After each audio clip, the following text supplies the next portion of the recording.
ሰላም ሰላም ተማሪዎች እንዴት ናችሁ? እኔ ደህና ነኝ እግዚአብሔር ይመስገን። ከዚህ በፊት ግሎባል ከቻፕተር 1 እስከ ቻፕተር 4 ተመልክተናል። አሁን ደግሞ ቻፕተር 5 የመጨረሻውን የሞጁሉን ቻፕተር እንመለከታለን። ብዙ ልጆች ዩቲዩብ ቻናሌን ቪዲዮችን አይታችሁ የተጠቀማችሁ ነው፣ ሳብስክራይብ እያደረጋችሁ አይደለም። ሳብስክራይብ በማድረግ ሳብስክራይብ አላደረጋችሁ ልጆች ቤተሰብ እንድትሆኑ ሳብስክራይብ ያደረጋችሁ ላይክ በማድረግ ሰፖርት እንድታደርጉኝ እጠይቃችኋለሁ። ዛሬ ደግሞ ዓለም አቀፋዊ አሁን ላይ የሚገኙ ኢሹዎችን አሁን ሰዓት ላይ በዓለም አቀፍ ላይ ዋና አፕዴት ሆኖ ያሉ ዜናዎች ምንድን ናቸው?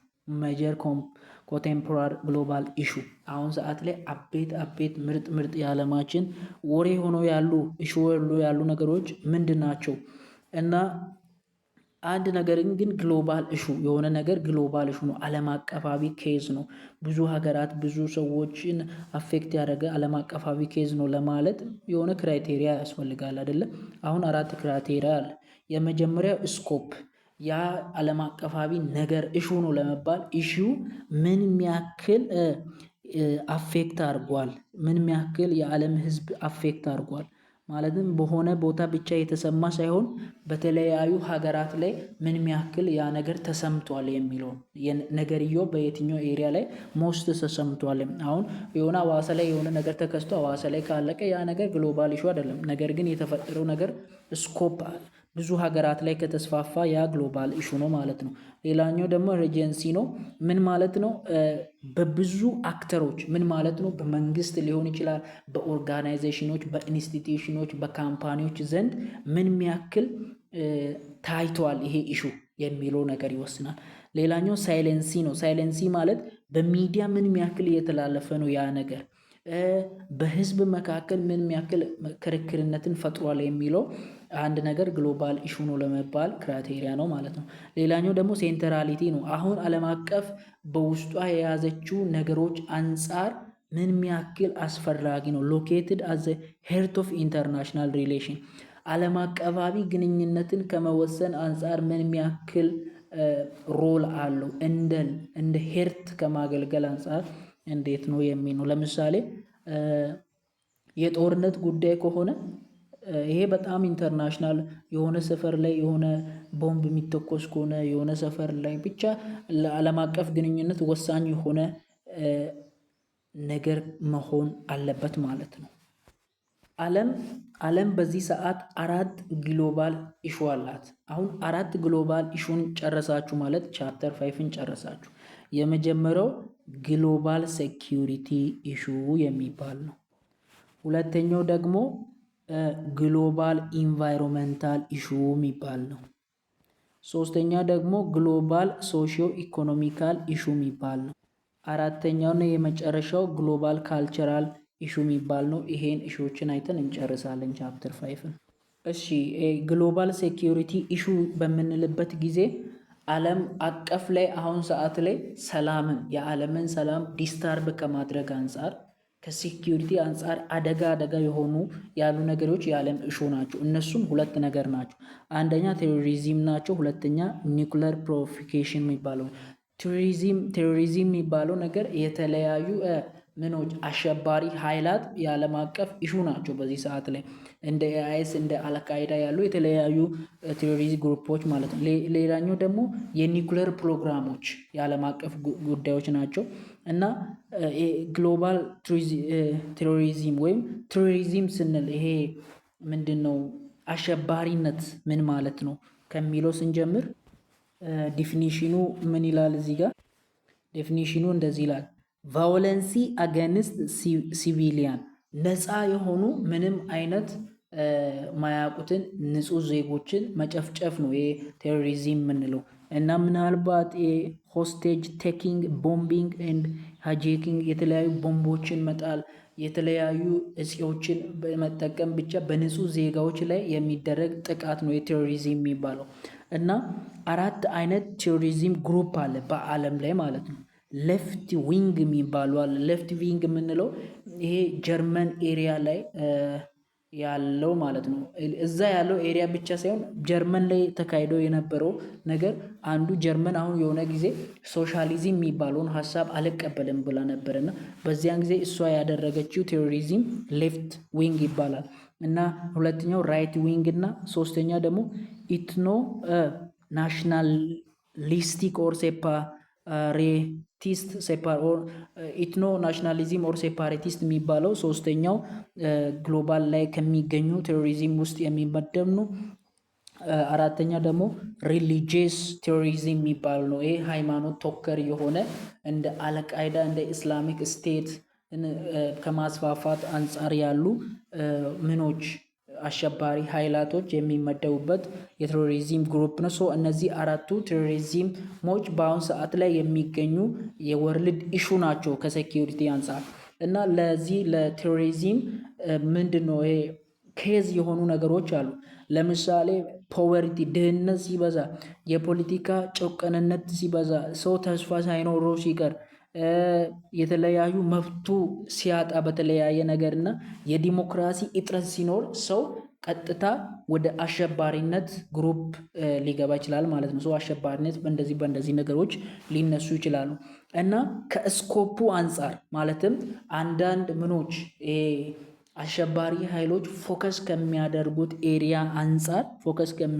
ኤሪያ አንጻር በአምስት ይከፈላሉ። ይሄ ቴሮሪዝም የሚባለው አንደኛ ዶሜስቲክ ቴሮሪዝም የሚባለው አለ። ዶሜስቲክ ቴሮሪዝም የሚባለው አንድ ሀገር ተኮር የሆነ ግሩፕ አንድ ሀገርን ብቻ ትኩረት ሰጥቶ በአንድ ሀገር ውስጥ ሆኖ ያን ሀገር አታክ ሲያደርግ ማለት ነው።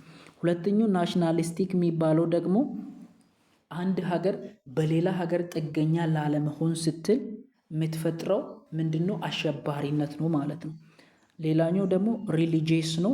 ይሄ ደግሞ አንዳንድ የሃይማኖት ተቋማት ውስጥ በቃ በአምላክ ምናምን ኢንስፓየርድ እንደተደረጉ አምላካቸው ሌሎች ሃይማኖትን ማይከተሉትን እንዲገድሉ እንዳደረገ ሆኖ ሌሎች ሃይማኖቶችን የሚገድሉ አይነት ናቸው። እንደ አይኤስ እና እንደ አልቃይዳ ያሉ ግሩፖች ማለት ነው። ሌላኛው ስቴት ቴሮሪዝም የሚባለው ነው እና መንግስት የራሱን ኃይል ተጠቅሞ እዛው በራሱ ሀገር ላይ ቴሮሪስት ሲሆን ማለት ነው። ምናልባት መንግስቱን ለማስጠበቅ ህዝቡ ጸጥ ብሎ ለራሱ እንዲገዛ ከመፈለግ አንጻር ሊሆን ይችላል። ስቴት ቴሮሪዝም ይባላል። ሌላኛው ደግሞ ግሎባል የሚባል ነው።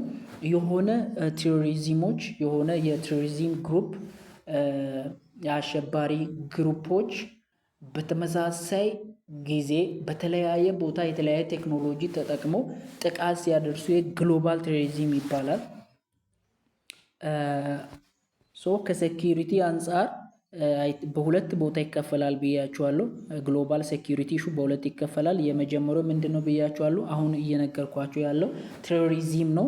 ሁለተኛው ደግሞ የኒኩለር ፕሮግራም የኒኩለር መስፋፋት ሁለተኛው የዓለም አቀፍ የሴኪሪቲ ኢሹ ነው። ሁለተኛው የዓለም አቀፍ የመጀመሪያው እንግዲህ አራት የዓለም አቀፍ ጉዳይ አለ ብያችኋለሁ። የመጀመሪያው ግሎባል ሴኪሪቲ ኢሹ ነው። በግሎባል ሴኪሪቲ ኢሹ ላይ ሁለት አይነት ኬዝ አለ። ቴሮሪስቶች አሉ፣ አሸባሪ ፓርቲ የምንላቸው አሉ። ሁለተኛው ደግሞ ምንድናቸው? ኒኩለር ፕሮሊፌሬሽን የምንለው ማለትም ዓለም አቀፍ ላይ ምንድነው ይሄ የጦር መሳሪያዎች እየተስፋፋ መገኘቱ ሁለተኛው የዓለም አቀፍ ኬዝ ነው። ነገር ግን የሚገኘው በየትኛው ካታጎሪ ነው? በግሎባል ሴኪሪቲ ኢሹ ውስጥ ነው የሚገኘው እና ዓለም አቀፍ ላይ በተለያዩ ጊዜዎች የተለያዩ ጦርነቶች እንግዲህ ተካሂደዋል እና የተለያየ ደግሞ የኒኩለር መስፋፋት የተካሄደ ነው እና ለምንድን ነው የተካሄደ ነው የሚለው በተለያዩ አስፔክት ወይም በተለያዩ ሪዝን እዚህ ጋር ምክንያቶች አሉ። የመጀመሪያው ሱፐሪየር ፓወር ሪቫል የሚባል ነው። ይሄ ምን ማለት ነው? የሆነች ሀገር የሆነ ሀገርን ለመርዳት ስትል የሆነ ሀገርን ለማገዝ ስትል ከሆነ ሀገር ጋራ ለሆነ ሀገር የኒኩለር እርዳታን ለማድረግ ስትል ኒኩለርን መገንባት ትችላለች። ይሄ ምን ተብሎ ይታወቃል? ሱፐሪየር ፓወር ሪቫል ኦር አሁን በኮልድ ዋር በሚባለው ጊዜ ላይ የአርም ትራንስፈር ቱ አላይንስ የተለያዩ የሀገራት ውስጥ ያሉ አርሞች ወታደሮች ምኑን ይሄ መሳሪያዎችን ለዛኛው ከነሱ ጋር ለሚተባበሩት ምናምን ሊሰጠዋቸው ነበርና በዚህ ኬዝ የሆነች ሀገርን ከእሷ ጋር የምትተባበረውን ለመርዳት ሲደረግ ዊፐን ምናምን ሊሰራ ይችላል፣ ይሄ ኒኩለር ዊፐን። ስለዚህ ምን ተብሎ ነው የሚጠራው? ይሄ ኮንዲሽን ሱፐር ፓወር ሪቫል ተብሎ ይጠራል። ሌላኛው ደግሞ ሚሊተሪ ቦርደር ሼሪንግ፣ አንድ ሀገር ራሷን ዲፌንስ ለማድረግ ራሷን ለመከላከል ምናምን ስትል፣ አሁን የሆነ ጊዜ አሜሪካ ከጃፓን ጋር የነበራትን ምናምን ጦርነት ካለ አሜሪካ የራሷን ምናምን ሀገር ክልሏን ቦርደሯን ለማስጠበቅ ስትል ኒኩለር መገንባት ትችላለች። ይሄ ሚሊተሪ ቦርደር ሼሪንግ ይባላል። ሌላኛው ደግሞ ሪጅናል ባላንስ ኦፍ ፓወር ይባላል። እና አሁን ለምሳሌ የሆነ ሀገር አጠገቧ የሆነ ዊፐን ያላት ሀገር ካለት፣ ለምሳሌ ህንድ የሆነ ጊዜ ኒኩለር ነበራት እና ፓኪስታን ጋራ አይስማሙም ነበረ። ሶ ፓኪስታን ምን አደረገች? ከህንድ ጋራ ያላትን የኃይል እኩልነትን ከማስጠበቅ ባላንስ ለማድረግ ምኗን ፓወሯን ምንን ገነባች? ዊፐንን። ሶ እንደዚህ አይነት በእንደዚህ አይነት ኮንዲሽን ዊፐን ሲዘጋጅ ለዛ ኬዝ ለዛ ሪዝን ሲዘጋጅ ምን ተብሎ ይጠራል? ሪጂናል ባላንስ ኦፍ ፓወር ይባላል። ፖለቲካል ሮል፣ ሚሊተሪ ኦር ኢኮኖሚክ ኢንፍሉዌንስ የሚባለው አንድ ሀገር የሆነ ነገርን ከሆነ ሀገር ለመውሰድ ስትል ኢኮኖሚዋን የዛ ሀገሯን አፌክት ለማድረግ ስትል እንደዚህ አይነት ኒኩለር ነገሮችን ሰርታ ለዛ ሀገር ልሰጥ ትችላለች። ቴክኖሎጂውንም ሮ ማቴሪያሉንም ልሰጥ ትችላለች። ለምሳሌ ዩናይትድ ስቴትስ ለሳውዲ አረቢያ ኦይል ፈልጎ ይሄን ነገር አድርጓል። ከሳውዲ አረቢያ የሚያገኘው ኦይል አለ። ሶ ይሄን ነገር አድርጓል። ሌላኛው ደግሞ ኢኮኖሚክ ኦፍ ስኬል፣ አንድ ሀገር በቂ የሆነ የኢኮኖሚ አቅም ካላት በሌሎች ሀገራትም ላይ ኢኮኖሚዋን ስቴብል አድርጋ ለማስቀመጥ ስትል ልታደርግ ትችላለች። ለምሳሌ ራሽያ በተለያየ ቦታዎች ላይ የኒኩለር ጣቢያዎችን ትዘረጋለች በተለያዩ ሀገሮች ላይ። ይሄ ምንድነው? የኢኮኖሚዋን መጠን ስኬሉን ለማስፋፋት ነው። በእንደዚህ አይነት ኬል ዊፐኖች በዓለም አቀፍ ደረጃ እንትን ሲደረጉ ፕሬፐር ሲደረጉ ኢኮኖሚክ ኦፍ ስኬል ይባላል። ሰልፍ ሬዚለንሲ ይባላል። ሌላኛው ለሰልፍ ሬዚለንሲ በራስ ለመተማመን።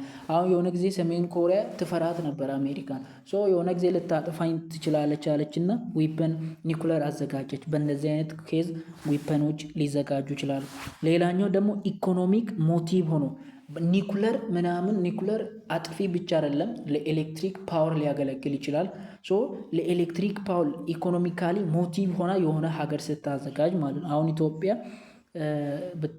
ኒኩለር ዊፐን ቢኖራት ደስ ይለኛል። ለእንትን ይሄ ምንድነው ከሴኪዩሪቲ አንጻር ማለት ነው። ከሴኪዩሪቲ አንጻር ብቻ ሳይሆን ኒኩለር ያላት ሀገር ትፈራለች። እኔ ኒኩለር በዚህ ዓለም ላይ የሚያፈነዳ ሀገር አለ ብዬ አላስብም። ፈጣሪ ነው ቺን ዓለም ኮንትሮል የሚያደርገው። ግን እንደ ሀገር ይፈራል። የሆነ ሀገር ምን ሲኖሩ ኒኩለር ሲኖሩ እንደ ሀገር ይፈራል። ለዛ ለኢኮኖሚ ነገርም ሊያገለግል ይችላል። ለተለያየ ለኤሌክትሪክ ፓወርም ሊያገለግል ይችላል እና ለኢትኒክ ኮንፍሊክት ይዘጋጃል አንዳንድ ጊዜ። ለምሳሌ እስራኤል፣ ኢራን እና መካከለኛው ምስራቅ ላይ የሚገኙ ሀገራት ያጠፉኛል የሚል እንትን ስላላት ብዙ እንትን አላት። በዛ ኬዝ ኢትኒካል ኮንፍሊክት ካለ ሊዘጋጅ ይችላል። ሌላ ጊዜ አውቶሪታሪያን ሪጂም የሚባለው የሆነ በሀገር ውስጥ የሚገኘው ምናምን ህዝብ ወይ ሰው እምቢ ካለ ያን ሀገር ምናምን በኃይል ለመግዛት ያን ህዝብ በኃይል ለመግዛት ሊዘጋጅ ይችላል ማለት ነው። ሶ ከነዚህ ሁሉ ኢኮኖሚክ ሞቲቭ የሚባለው ጥሩ ይመስላል። ሌላኛው ደግሞ ሁለተኛው ግሎባል ኢንቫይሮንሜንታል ኢሹ ነው እና ስለዚህኛው ብዙ ነገር የለም። ነገር ግን ምንድነው ሀሳቡ? አሁን ዓለም አቀፍ ላይ የተለያዩ ኢንዱስትሪዎች አሉ፣ የተለያዩ ፋክተሮች አሉ፣ የተለያዩ የንግድ ተቋማት ኢንስቲትዩሽኖች አሉ እና ከዚህ ኢንስቲትዩሽኖች ምናምን የሚወጡት እንግዲህ ግሎባል ዋርሚንግ የዓለም አቀፍ ሙቀት መጠንን ከፍ ያደርጋሉ።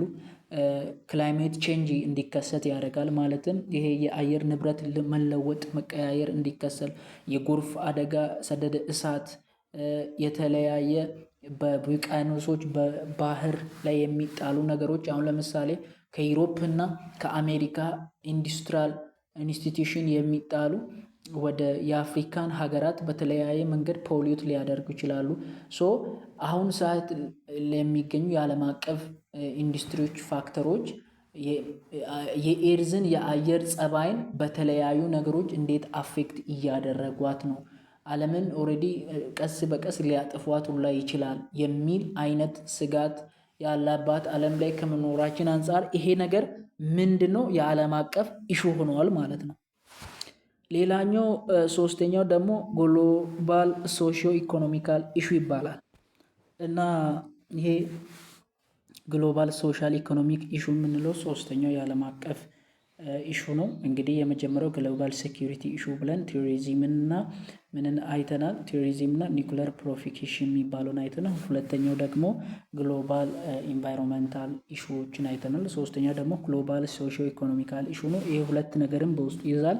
የመጀመሪያው ኢንኢኳሊቲ ኤንድ ፖቨርቲ የሚል ነው። ሁለተኛው ደግሞ ማይግሬሽን ኦር ሪፊውጅ ፕሮብሌም የሚል ነው እና ይሄ ሶሺዮ ኢኮኖሚክ የሚለው ሶሺዮ ምን የሚለው እንግዲህ በዓለም አቀፍ ያለውን የሰውን ልጅ በሙሉ አስቡ። ኢኮኖሚክስ የሚል አለ። ሶሻል እና ኢኮኖሚ አለ። ኢኮኖሚ ውስጥ ደግሞ ሀብታምና ድሃ አለ። ዓለም ላይ የሚገኝ እንግዲህ የሀብታምነት እና ብዙ ሀብታም ሰው አለ፣ ብዙ ድሃ አለ። ይሄ በሀብታምና በድሃው መካከል እየተፈጠሩ ያሉ ጋፖች አሉ። ይሄ ጋፖች ደግሞ በዓለም አቀፍ ላይ የተለያየ ነገሮችን እየፈጠረ ነው። ድሃ ብቻ ስለሆነ ሄዶ ቴሮሪስት እየሆነ ነው፣ አጥፊ እየሆነ ነው፣ ምን እየሆነ ነው። እንደዚህ አይነት ኢሹዎች እንግዲህ ሁለተኛው የዓለም አቀፍ ኬዝ ነው ማለት ነው። በዚህ ውስጥ የመጀመሪያው የምናየው ኢኒኳሊቲ እና ፖቨርቲ ነው የምናየው። ኢኒኳሊቲ እና ፖቨርቲ ስንል በሀብታሙና በድሃው መካከል ያለው ኢኒኳሊቲ ነው። ሀብታሙና ድሃው እኩል አይደለም። በድሃውና ሀብታሙ መካከል ያለው ኢኒኳሊቲ ነው። ሶስት ናቸው። በሶስትነት በዋናነት ይገለጻሉ። አንደኛ ዲስካሬጅ ፑር ፒፕል ፖለቲካሊ ፓርቲሲፔሽን እና አንድ ሰው ድሃ ብቻ ስለሆነ በፖለቲካው ሲስተም ላይ ምን እንዳይሆን ፓርቲሲፔት እንዳይሆን እየተደረገ ነው። በዚህ ምክንያት የተነሳ ኤዱኬሽን ሌስ የሆነ ኤዱኬሽን እንዲያገኝ እየተደረገ ነው። ሄልዚ ዲቨሎፕመንት ጤነኛ ህይወት እንዳይኖር እየተደረገ ነው። ድሃ ብቻ ስለሆነ ምን በፖለቲካው ሲስተም ላይ ፓርቲሲፔት እንዳያደርግ፣ ይሄ አንዱ ግሎባል ኬዝ ነው ማለት ነው በሶሺዮ ኢኮኖሚካል ኢሹ ውስጥ። ሁለተኛው ፕሪቬንት ኢምፓርሻል ኢንስቲትዩሽን ኤንድ ሩል ኦፍ ሎ ምንድነው? ይሄ የበላይነት የሌለው ኢምፓርሻል ኢንስቲትዩሽን እና የህግ በላይነት እንዳይኖር እያደረገ ነው። ይሄ በድሃውና በሀብታሙ መካከል ያለው ኢኒኳሊቲ ወይም እኩልነትን ማጣት። ሌላኛው ደግሞ ዌልዝ ሪፊውዝ ቱ ኮምፕሮማይዝ ምን ማለት ነው? ዊከንስ ፒውር ሶሳይቲ እና የሆነ ሶሳይቲ በዚህ ምክንያት የተነሳ የሆነ ሶሳይቲ እንደውም ድሃ እየሆነ ዊክ እየሆነ እየሄደ እንዳለ እና በዚህ ኢኒኳሊቲ ምክንያት የተነሳ በጣም ብዙ ሰበቦች መጥተዋል። ለምሳሌ ድሃ የሆነ ሶሳይቲ በጣም ድሃ ሆኖ በድህነት ሳይክል ውስጥ እየዞረ ነው። ድሃ የሆኑ ድሃ ብቻ እንደሆነ እንዲቀጥል፣ ሀብታሙ ሀብት እያገኘ እንዲሄድ፣ ይሄ ነገር ደግሞ የተለያየ ኢኒኳሊቲ ይፈጥራል። ማለትም ድሃ ሀገራት ወይም ድሃ ሰዎች ራሳቸውን ከግሎባል ኬዝ ፕሮቴክት እንዲያደርጉ ከግሎባል ኢኮኖሚ ሲስተም ጋራ ዲስአግሪመንት እንዲፈጥሩ እንዳይስማሙ እና ቀስ በቀስ ቴሮሪስት እንዲሆኑ በቃ ድሃ ነኝ ወደፊት ተስፋ የለኝም በማለት ቴሮሪስት እንዲሆኑ ምንድነው አሸባሪ ማለት ነው። አሸባሪዎች እንዲሆኑ እና ኢንቫይሮንመንታል እና ኢንፌክሽን ለዲዚዞች ለእንደዚህ አይነት በሽታዎችም መስፋፋትም ኬዝ እየወለ ነው ማለት ነው ኢኒኳሊቲ። ምክንያቱም ድሃ ነው፣ ቅድም እንዳልኳዙ ሄልዝ ፕሮብሌም አለ። አንድ ድሃ ብቻ ስለሆነ መታከም አይችልም። ካልታከመ ለሰንበዴ ያሳልፋል። ግሎባል ኬዝ ላይ ራሱ ይሄ የበሽታ መስፋፋት እንኳን ከማምጣት እንኳን እንደዚህ አይነት እንትን አለው ማለት ነው። ሌላኛው ደግሞ እንግዲህ ግሎባል ማይግሬሽን ነው። በሶሺዮ ኢኮኖሚክስ ውስጥ ሁለተኛው ማይግሬሽን ነው። ማይግሬሽን የሚፈጠርበት የተለያዩ ፋክተሮች አሉ። ለምሳሌ እንደምታውቁት ከአንደኛ ዓለም ጦርነት በኋላ በጣም መንግስታት በምድር ላይ እየተስፋፉ ሄደዋል። እየተስፋፉ ብቻ መሄድ ሳይሆን ህዝብን በጣም እያደገ ሄደዋል። ህዝብ እያደገ በሄደ ቁጥር ደግሞ ህዝቡ ሪሶርስ እየተጠቀመ ነው። ሪሶርሱ ደግሞ እያለቀ በሄደ ቁጥር ረሃብ ይመጣል። ረሃብ ከመጣ ደግሞ ረሃብን ለማምለጥ ሲል ሰው ደግሞ ወደ ተለያዩ ሙቭመንት ወይም ወደ ተለያዩ ማይግሬሽን ይገባል ማለት ነው። እና ማይግሬሽን ደግሞ ለመፈጠሩ ብዙ ምክንያቶች አሉ። ለምሳሌ ኮሚኒኬሽን እና ትራንስፖርቴሽን መገኘቱ። ከዚህ በፊት ሰው ዝም ብሎ ማይግሬት አያደርግም ነበር። አሁን ደግሞ በውሃ በኩል፣ በአየር፣ በፕሌን በኩል፣ በስልክ፣ በተለያየ መንገድ ከሀገር ይወጣል። የተለያየ ነገር እያገኘ እና የተሻለ ህይወትን ለመኖርም ሲል ከሀገር ይወጣል። እነዚህ ነገሮች አሁን ሰዓት ለሚገኘው ለማይግሬሽን ኢሹ ኬዝ ሆነዋል ማለት ነው። ኢኒኳሊቲ እና ፖቨሪቲ የመጀመሪያው ሲሆን ማይግሬሽን ደግሞ ሁለተኛው ነው። የመጨረሻው ደግሞ ግሎባል ካልቸራል ኢሹ የሚባል ነው። ግሎባል ካልቸራል ኢሹ ላይ ሁለት ነገርን ነው የምናየው። የመጀመሪያው ካልቸራል ኢምፔሪያሊዝም፣ ሁለተኛው ክላሽ ኦፍ ሲቪላይዜሽን። ከዛ ቻፕተር 5 ያልቃል ማለት ነው። ካልቸራል ኢምፔሪያሊዝም ማለት ዓለም አቀፋዊነት እየበዛ ስለሄደ ቲቪ፣ ማስ ሚዲያ፣ ቲክቶክ፣ ሶሻል ሚዲያ ባህላችንን፣ ስርዓታችንን አንድ እያደረገ ስለሆነ ካልቸር እየጠፋ ካልቸር ኢምፔሪያሊዝም እየተፈጠረ ነው። ካልቸራችን አንድ እየሆነ ነው ወይም ዲስዶናላይዜሽን የሚባል ፕሮሰስ እየተፈጠረ ነው። ካልቸራችን አንድ የሆነ ነው ማለት ነው። ሁለተኛው ደግሞ ክላሽ ኦፍ ሲቪላይዜሽን እና ይሄ የዚህኛው የካልቸር ኢምፔሪያሊዝም ተቃራኒ ነው። ምን የሚል ነው? ካልቸራችን እንደውም ዳይቨርሲቲ የበዛ ነው። ምድር ላይ ብዙ ካልቸር እየተፈጠረ ነው። በዚህ ምክንያት የተነሳ የተለያዩ ጦርነቶች እየተፈጠሩ ነው ይባላል።